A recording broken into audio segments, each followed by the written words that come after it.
Hey, what's up, guys? What's up? This is Ready, Headset, Go. My name is Tony Hansen. I'm joined by Rob Sprance, and today we're going to go over a few different things going on in the world. Right now the metaverse is taking over, crypto is going crazy, NFTs, and all this technology is hitting our lives. But we're going to take a step back and go over what it was like to communicate, interact with other people from before the internet to today's day, which is getting kind of crazy.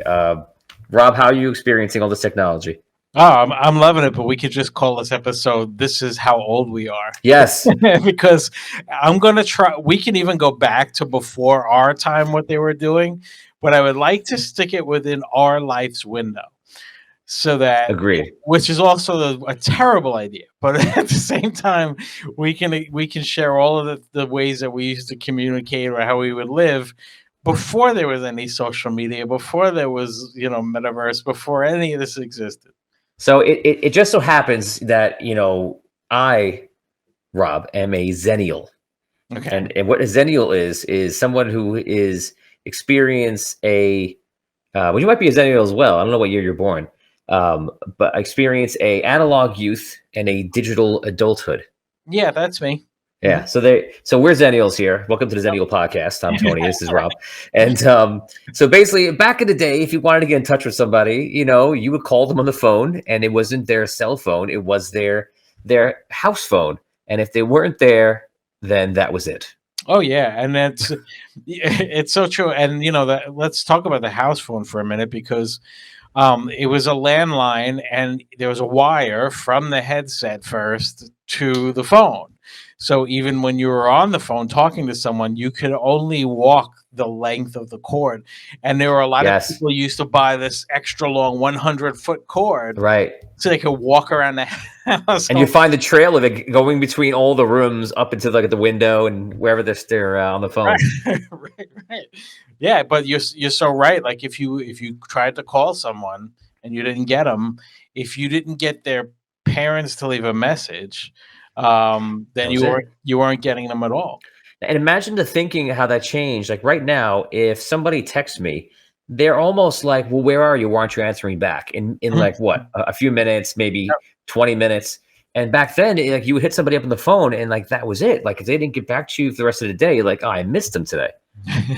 No, That I sounds know. absurd now, Yeah, maybe I'll catch them tomorrow. right? Until this fantastic invention came out, which was the answering machine.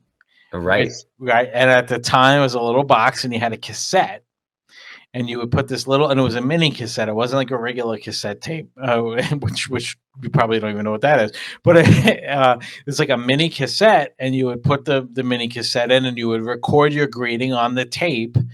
And every time you would, someone would call or ring a couple of times, the tape would play the recording back, and Right. then it would record whatever the person was saying on the other end. So you would go home and listen to your messages. Like right now, you could pick and choose which one you want to listen to. You had to listen to them in sequential order, Right. and they didn't just disappear. So the more advanced ones would play only the new messages, but if you wanted to go back, somebody left you a phone number, sometimes you would have to go back on the tape like 9, 10 messages to get where you want. Right, right, and that's how it was. My parents didn't even have an answering machine, so the next level of technology for me didn't happen until I was like 14 or 15. So that's 94, 95 Yeah. when I got a beeper, and then Yes, I had one too. Yeah. and I talked about this with somebody who was about, I don't know, about 7, 10 years younger than me, Uh-huh. and he came up to me. He goes, "What?" He goes, "Is this real?" He goes, "When people," he goes, "What does it mean if somebody texts 143? Or, sorry, on like a beeper? Is that a thing? And what does that mean?" He'd be like, "Oh, it means I love you." Or 411 means I need information, or 911 means an emergency. Call me right now. And he's like, "This is the strangest thing I've ever heard of." Uh-huh. So you would dial the number, and then you would leave in just another string of numbers, whatever you wanted to leave there.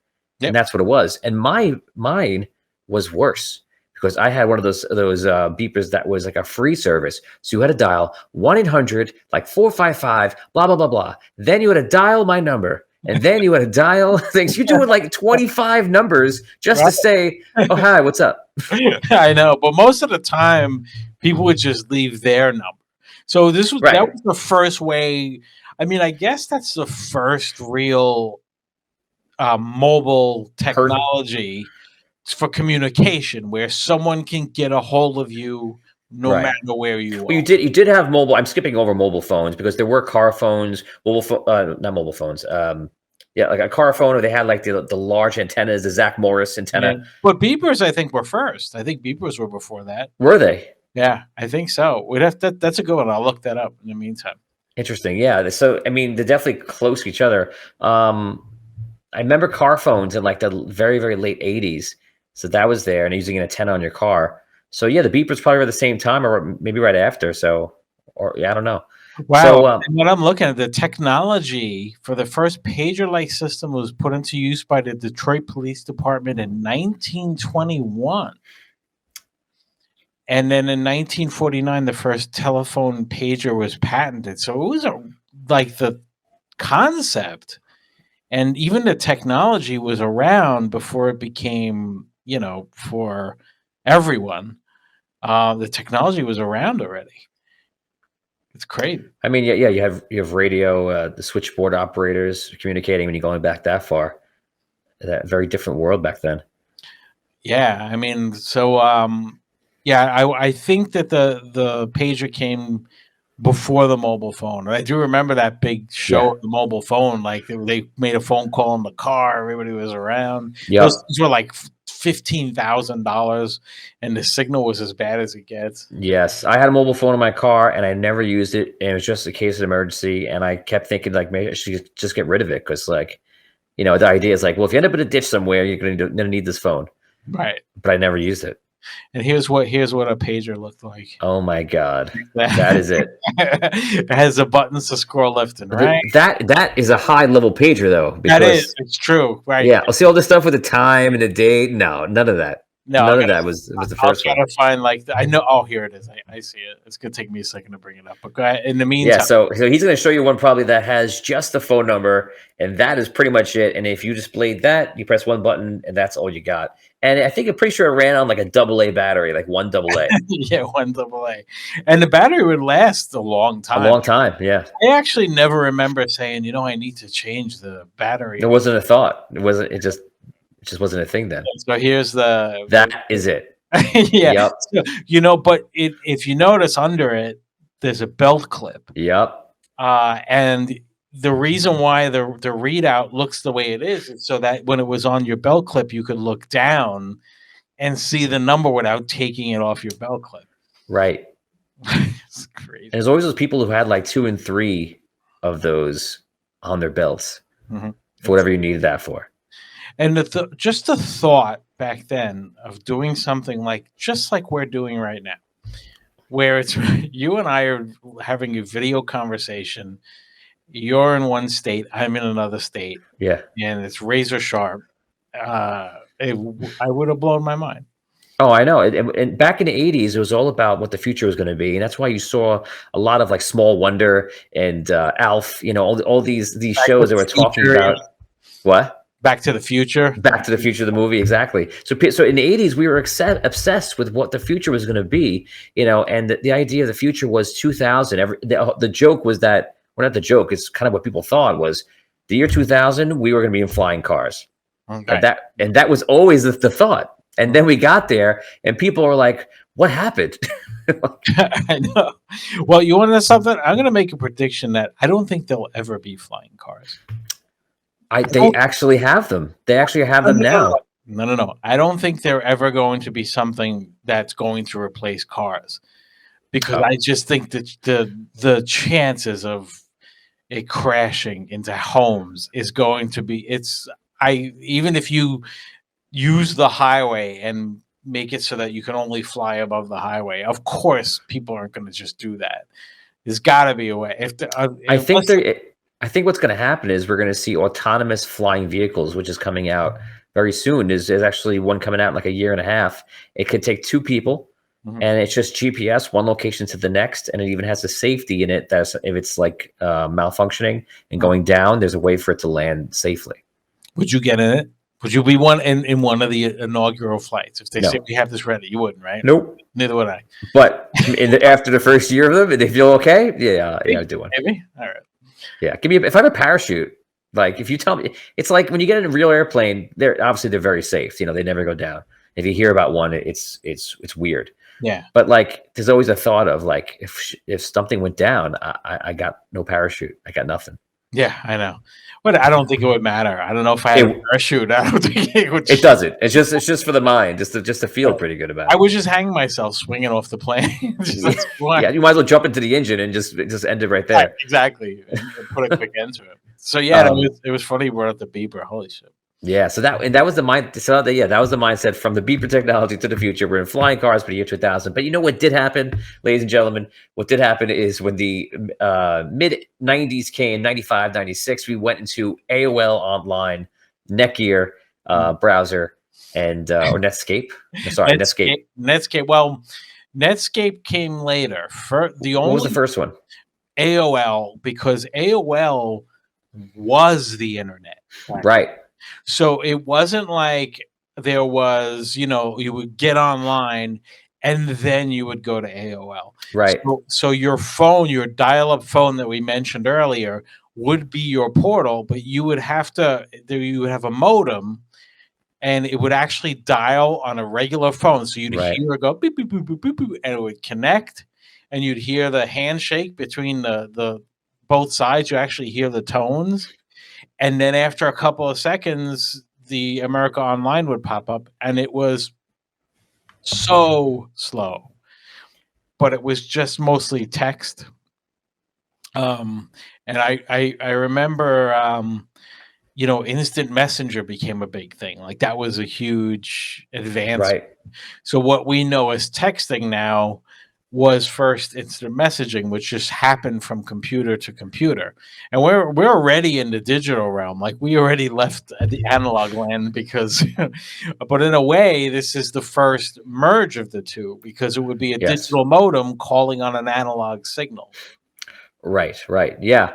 And that actually is a good representation of what we call Web 1.0, because the first iteration of the internet, which is what they call that, was very much just read only. Mhm. So it was, you go to a website, you would read information, you could gather information, and if there was an interface, it was a very simplistic interface of a call for and retrieve, Right. if that. And that's what it was. And like Rob, like you just said, is it was just bridging the gap between analog system and another analog system with a digital interface in Mhm. between. I just brought up right now while you were talking, people have to experience this. How can we not bring this up? So what would happen is you would be, at least I was a teenager trying to go online, Mhm. and you wanted to go on when people are off the phone, because if the phone was busy, you couldn't go on. Right. So you would go on, and the loudest thing ever to be was the sound of the modem. Yep. And so here, hopefully this is it, is the correct one. This will go on for 30 seconds. This is just what it was. I hope not.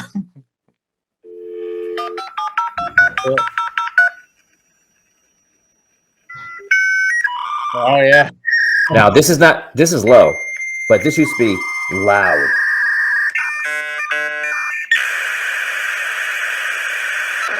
I remember it like a song. I remember the whole part.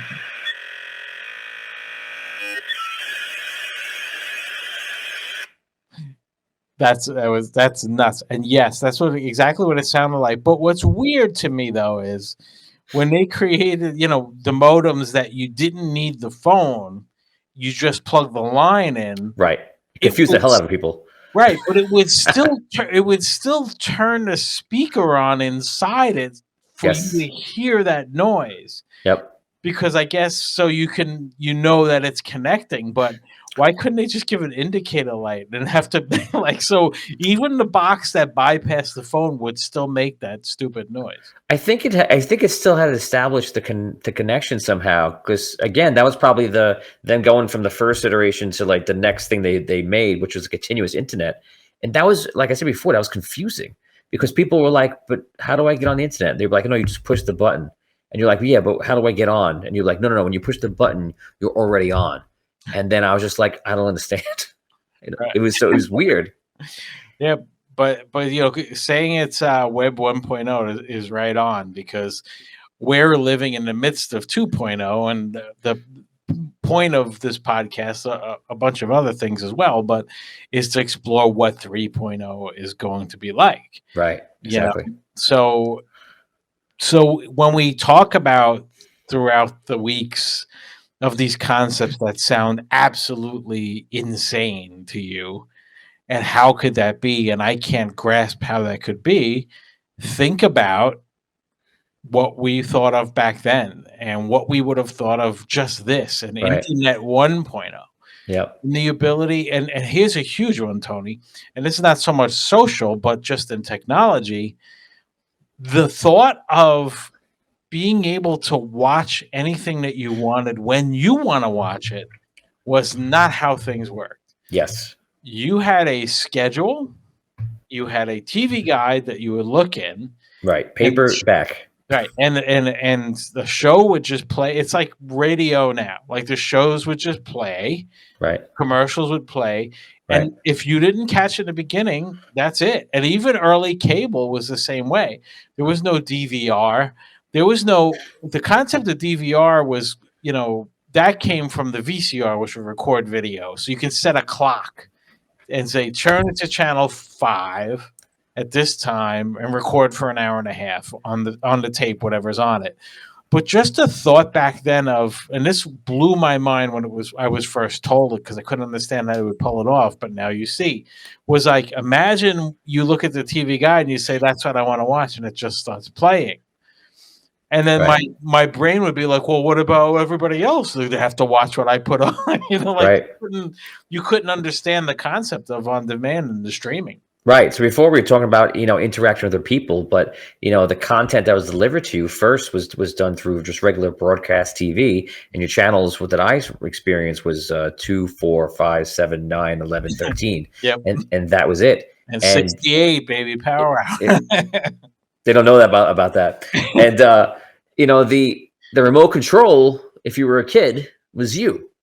so you had to get up and go to the use thing and go clunk, clunk, clunk, and switch it over. And in between was just all static. And if you played a game, the game was on channel 3, which was normally static, but then the game would show up on channel 3. Right. Yeah. You would connect, and if you had like the Atari, like it's like one of the first home PlayStation type things, you would have to get an RF converter, which would basically this little box that you connect to the antenna, because the antenna was actually an antenna, and there would be 2 wires that you would screw into the back of the television, and the antenna would pull the reception in from the air, because there was no cable coming into your house. No. It was just over the air, like radio. So now you would have these 2 antenna pieces. So if you wanted to play a game, you would get this splitter where you could still connect the antenna, but then you would connect the game. It would even say TV game was the switch. I remember that. Right. So if you wanted to watch TV, you would slide it to TV. You want to put the game on, you'd have to slide it to game and put it on. It's so crazy. I'm gonna try to find that in the meantime too. It's weird, and obviously they upgraded that to eventually the RCA connections, which was the white and red for audio, and then yellow for video, and then eventually they went on past that too. Yep. And then all the way up to today, we're at 4K and such. But that's what it was. And it went to cable TV. So you had cable TV happening. Eventually, then Beavers, and then you had the internet, which we just saw which was clunky in itself. And the places you went to online, there was nowhere to go. It's exactly like the metaverse now, where you would go online. And I remember the same thought. And it's important to remember how these cycles happen. To remember that, like, I went online, I'm looking around, I'm like, where am I going to go? So you ended up just going on America Online and just kind of talking, going to chat rooms, talking to other people. The chat room is just a very normal thing. Like, oh, where are you? I'm in Colorado. Okay, you talk to them. And that's kind of the mostly things you did. And then you had your games and such, of course.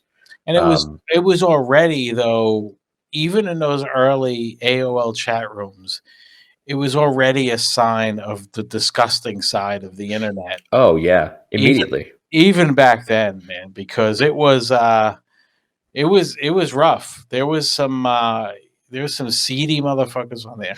Yeah, me cursing just makes me one of them. But there were some really seedy people on America Online, just like now. Yep. And the anonymity was at another level. At least a lot of times now, yeah, you can make fake accounts, but most people's accounts was like, hey, you go to my Twitter, at Rob Sprance. You go to my Twitter and it's me, and you go to my Facebook and it's me. But on AOL, there was not even an avatar. It was just your name and Right. whatever fake name you wanted it to be. I remember I was Ranger 728 because I was a Ranger fan, and there were 727 other Rangers before me, and Right. that was my name at the time. So it didn't have my name. You didn't know who I was, nor did you know who anyone else was on it. Here's that TV game switch, by the way.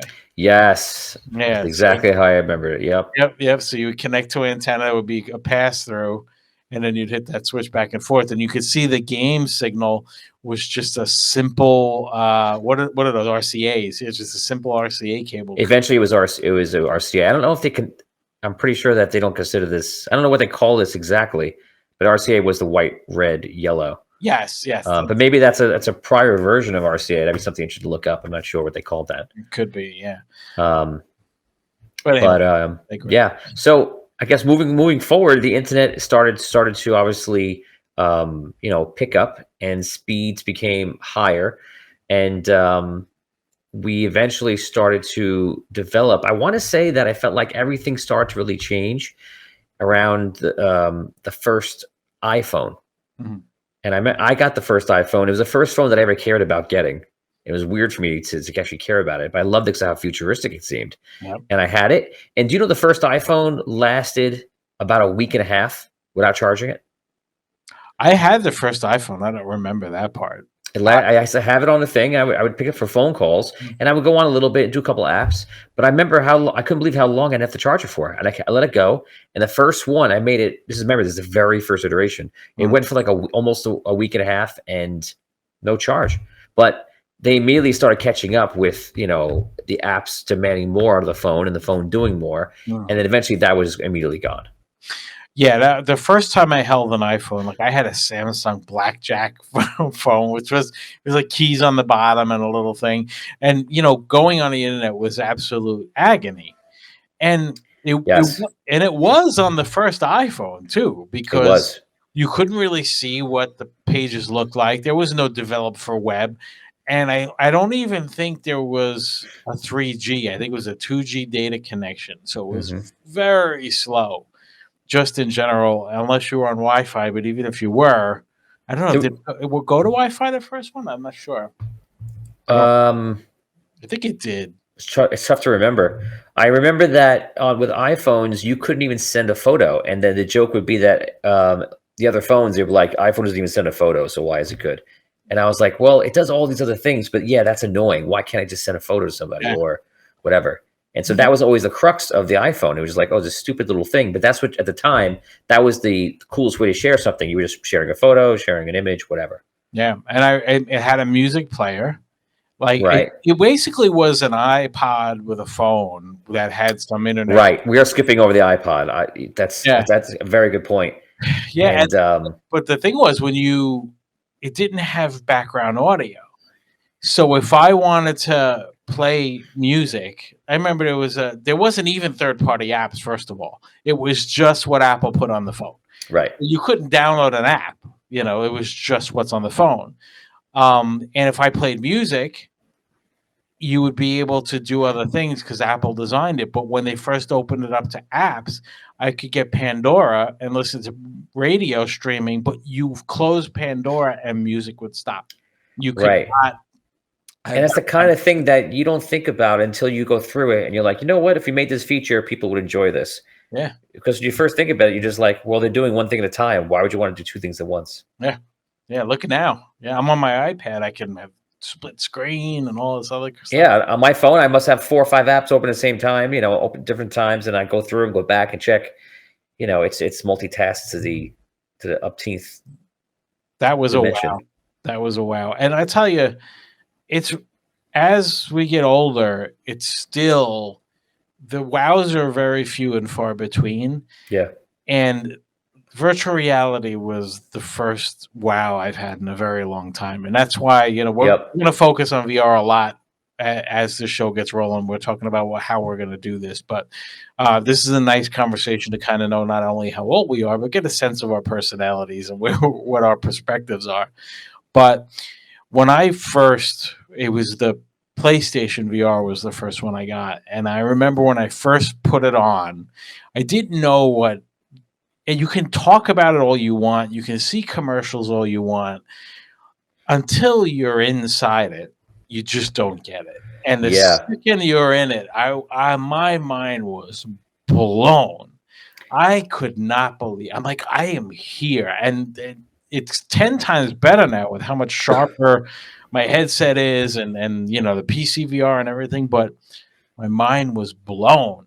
Like I Yes. could not. And again, growing up for me, I was born in '80, and growing up with Nintendo, always trying to do something to make it, more interactive. They had the Power Glove, which didn't go over very well.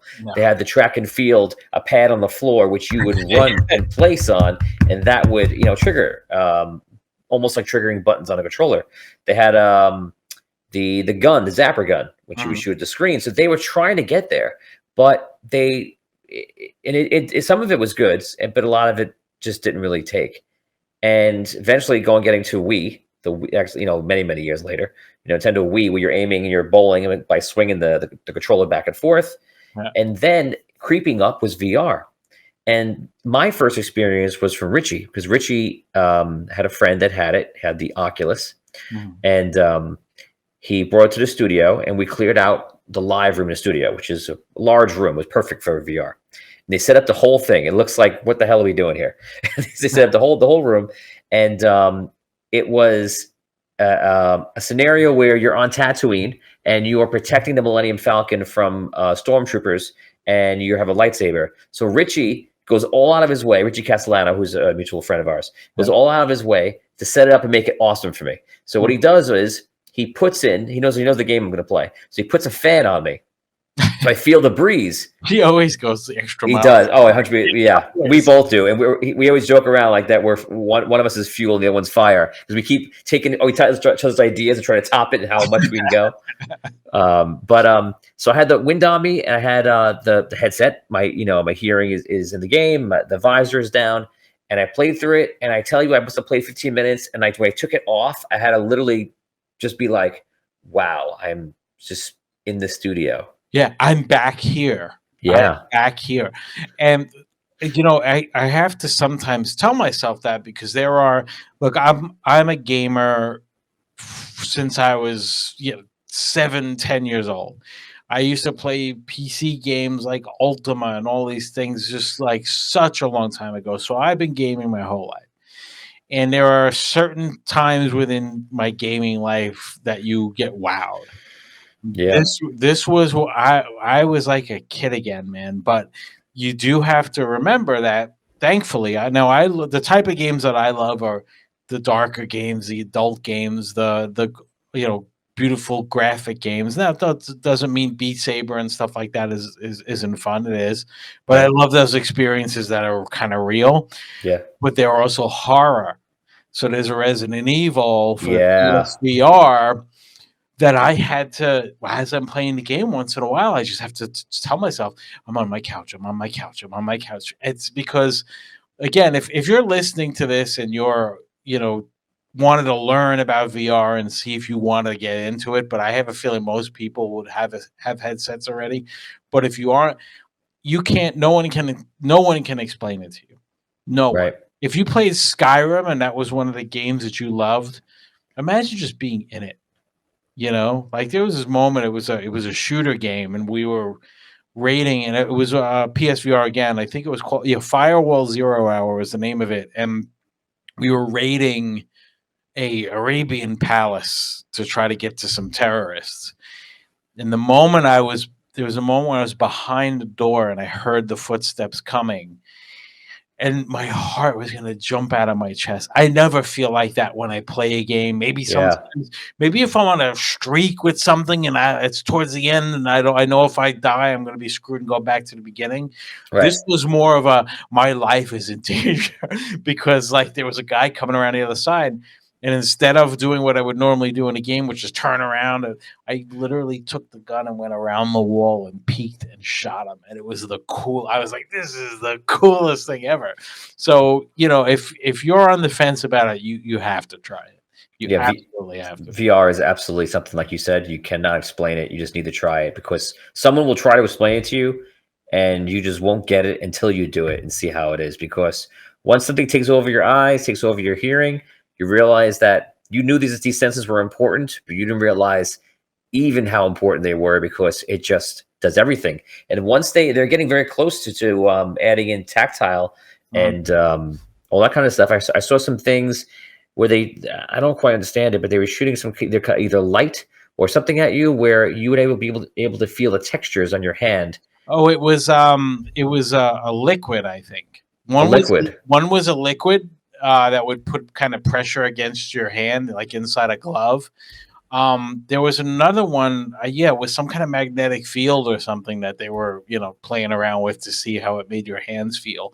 And we're gonna over the course of every episode, we're going to get a lot more focused on hardware and advancements in VR and all of these other things, Yep. from week to week. So when things are new, we're going to talk about them. When a headset's new, we're going to talk about them. Once we start getting rolling, we're going to start putting in for review sets and things like that too. So we're going to be able to test things out and tell you what we think of them because I'm so much of a nerd that I buy shit for VR that I test. I play with it. I know, okay, I don't like this. And then that's it. It just sits around. I've got tons of stuff I don't even use anymore, including the Rift S that's behind me. But but yeah, well, I'm looking forward to getting into all those different things. But like even now with the Quest 2, which is one of the lower end headsets, you can track your hands without any controller now. You can move your hands around and it'll sense where your hands are. So getting back to the metaverse thing, if you have virtual meetings, you can type on a virtual keyboard with your fingers. And you can even line up your keyboard. I talked about this a little bit last week. So you can see where your hands are at all times. And whatever your hands do, the other person will see your hands do that. So So, you have more control over your fingers now in yeah, that one. you do. You do. Although I think it's still better. The experience is better with a controller because we're so used to thumbsticks and buttons. And, anybody who's played games is so used to it. When you're doing it with that, you have to kind of pinch to click. Uh huh. And just think about games with a gun. Like you want to pull a trigger. Like you don't want to fake pew pew. You really want to It's true. You want to feel the item in your hand. pull on something. However, that tactile thing could make you feel like you're grabbing any type of virtual controller. Right. So imagine that. Imagine like you can change. Oh, I want the Valve Index controller, and boom, and then you feel that. And that's what it is. You need to be able to switch to like using my fingers to type or grab like a gun in the game and feel the gun in your hand, and then that's it. You're good. You got it. Yeah, and some of that stuff's already in VR chat. Tony and I were talking before we started. We're gonna go jump into VR chat together Yeah. and check it out. What we should do is we'll pick a different social VR experience or non VR experience every week. Go into it, come back and report what we found, and how much of it could be a nice escape from real life, and how much is even worse than real life. Yeah. Yeah. So, we're definitely going to be going through all these different things, all different technologies. We're going to talk about Web 2 to Web 3, which is happening right now. We're going to talk about the metaverse, as we mentioned a few times. We're going to talk about the new technology that's coming out, cryptocurrency and NFTs, and all these things that are just hitting us right now over the head. Because even now, as we finish up, we were filming this as of December 17th, 2021. But what's going to happen right now is we're about to take a larger step into like the quantum financial system to financial system is going to completely change. The way we interact with people is going to change even further, and it's only going to get faster and faster. So this is basically going to be a documentation of what we're experiencing now, where we came from, and pretty much where we're going forward. Yeah, it's and it's gonna be. I know these first two episodes was just a lot of us kind of chatting through everything, but this will be the last one of those. We've wanted to do something together for a long time, and we had these common interests. We just thought this would be a great thing to marry together. Absolutely, yeah. And I even sent you, another example of metaverse. I sent you as a dungeon master. I sent you a link to that where you can do full Dungeons and Dragons in VR, and you're still just rolling dice. Like so, Right, that looks right. very, very cool too.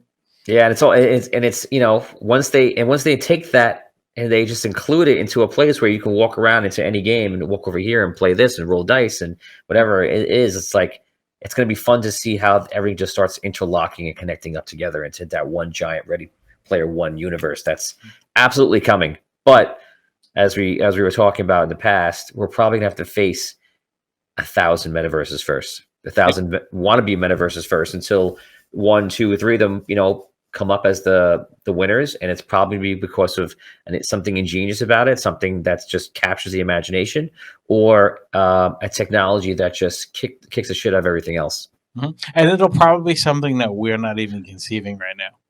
Yeah, You know who is not getting enough credit? Not I won't say credit. Who is not getting enough selections as a big player in metaverse, and that's Apple. People forget Apple is working on an AR heads glasses. They're working on a VR headset.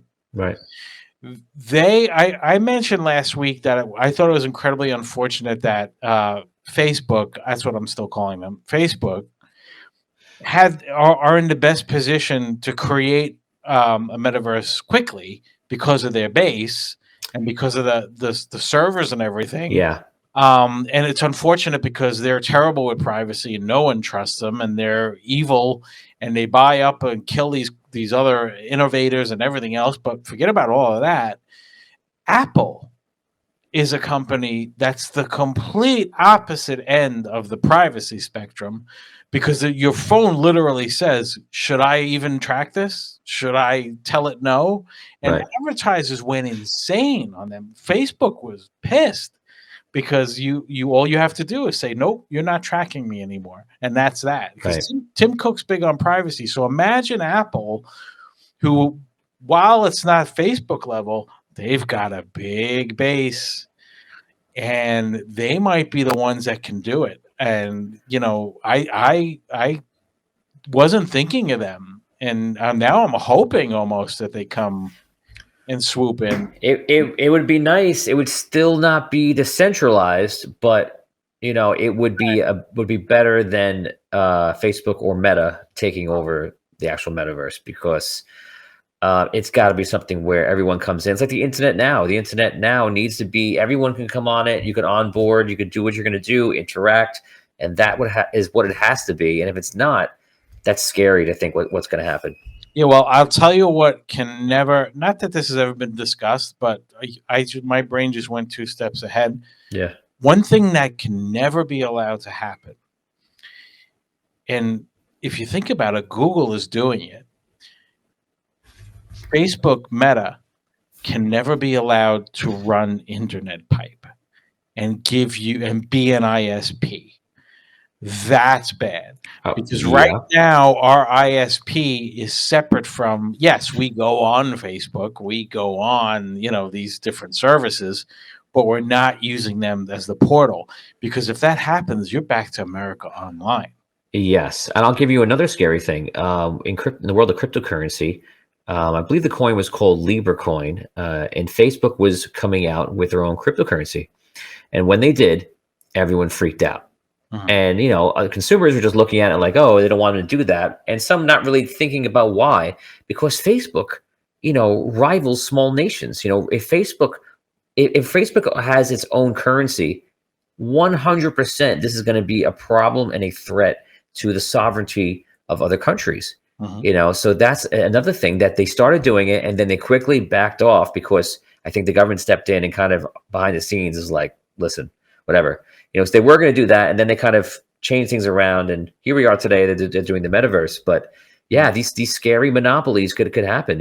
What if you work for Facebook and they have their own money and you're buying food from Facebook in some kind of future app, and Facebook doesn't like what you did, they shut you down, and that that brings us forward to something else that's happening, which is what's happening in China with the social credit score. Yep. And then they can keep you out of, oh, you can't come on here, you can't shop on here, you can't buy a house because of this here, and you can't live in this place, and you can't get this speed of internet because of this. And you start going on and trampling over everyone's freedoms, and it just gets very scary. Granted, there are some people I've encountered on the internet I wish could be banned because of their social credit score. But once in a while, you're like, it might not be such a bad idea. Maybe a low level. But yeah, that's so look, Google Fiber, Google's doing it. But I don't see Google as none of them are nice, but I don't see Google as a company to be terrified of. Like they terrify me a little bit. I mean, but I'm trying to think, what have they done really that's Facebookish? Hey Google, what time is it? It's 10:50. Mm-hmm. Yeah, I know, but no, I understand what you mean. It's so great that you have all this. Hey, so Google is on this podcast as well. Like they're listening, and they even said that they have a whole division at Google that's actually actively listening to the conversations, and they're making sure that it's operating correctly. So yes, there's reasons, but 100%, they're probably selling data, and they're listening to everything else. And something, I can't remember what it was, but there's something that passed for Google in the last 6 months that allows Google to take another step if you're saying things or talking about things that is of a nature that they believe is of an emergency or a threat to America or a problem. And they were talking about that, and I don't know anything past that surface information. But so that scares me a little bit. So I kind of agree with what you were saying before, that Apple is the least scary so far. Yeah, I mean, I'm not saying, look, I guarantee there's gonna be tons of people commenting, Apple's the worst of the bunch. Okay, I don't believe that's the case. I believe that privacy wise, they've always fought for privacy. Look at when they battled the FBI over this, over a potential terrorist threat.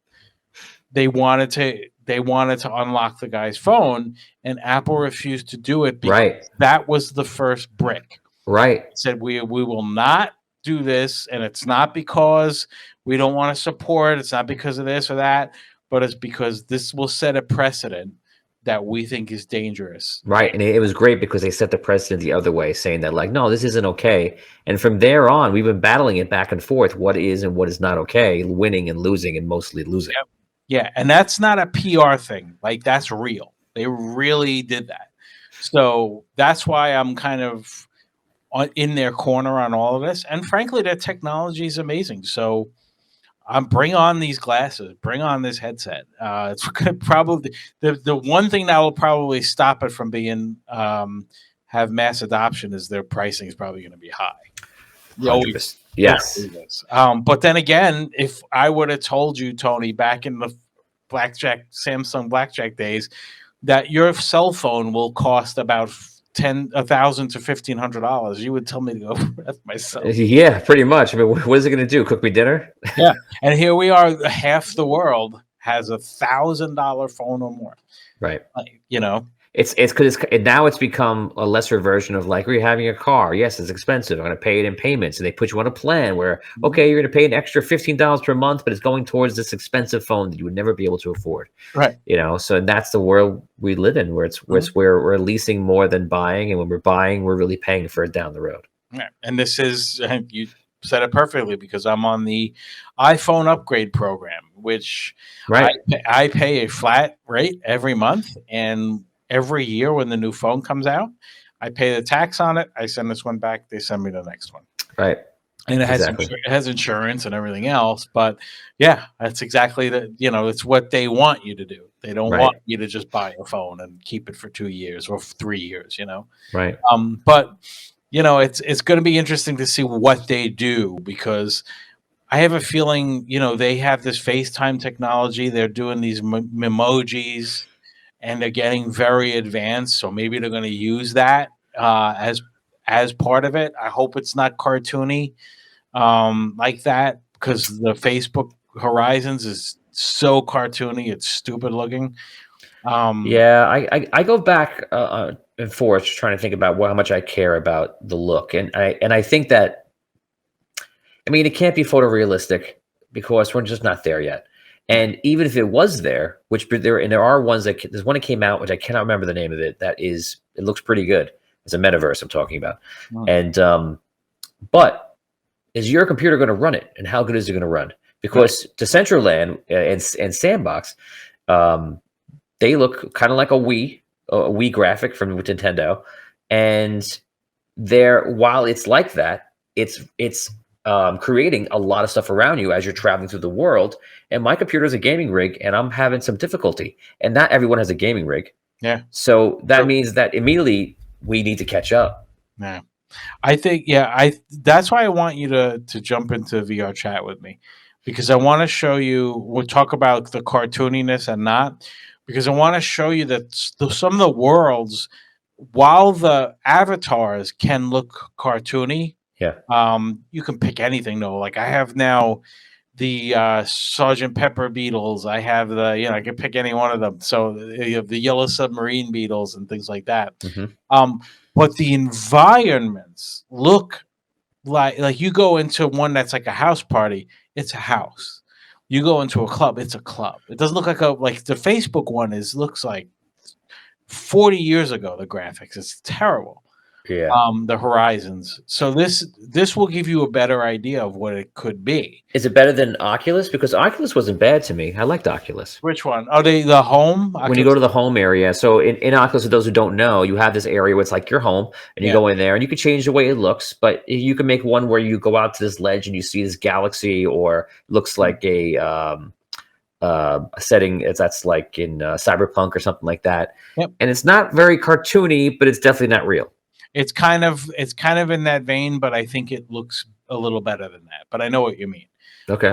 And the other cool part is that people create these worlds and they're interactive in a lot of ways. So there's a pool table, you go play pool. There's darts. There's a television, and everybody's sitting around watching TV. It's very, very cool. So we're I want to try that one. I would like to try the business one, where we can actually meet and have a virtual meeting and see how that goes. Maybe we'll even do a show from inside VR chat once we figure that out. I think we'll have some fun with it.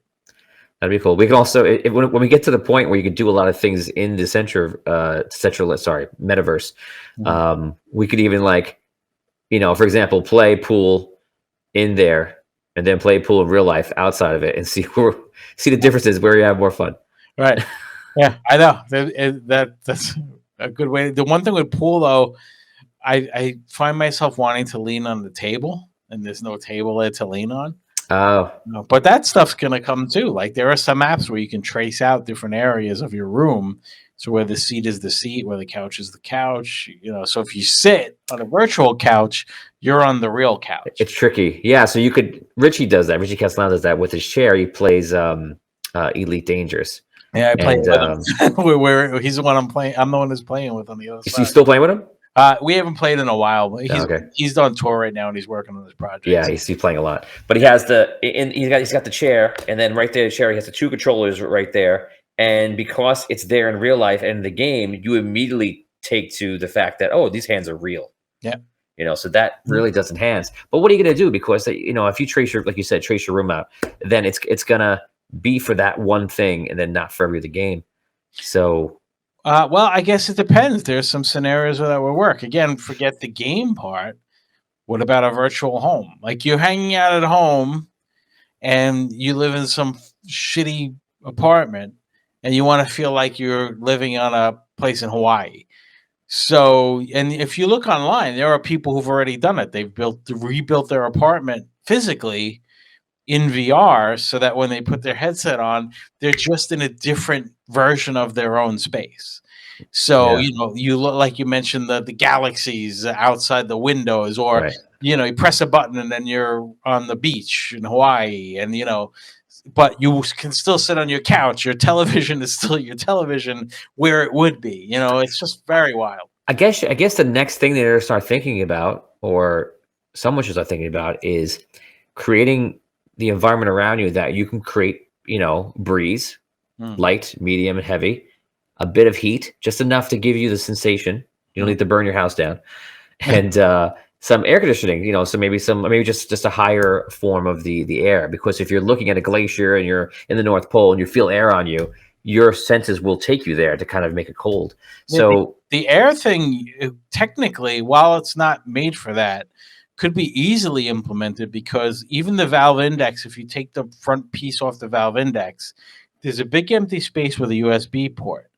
And a third-party company made a fan that you plug into that.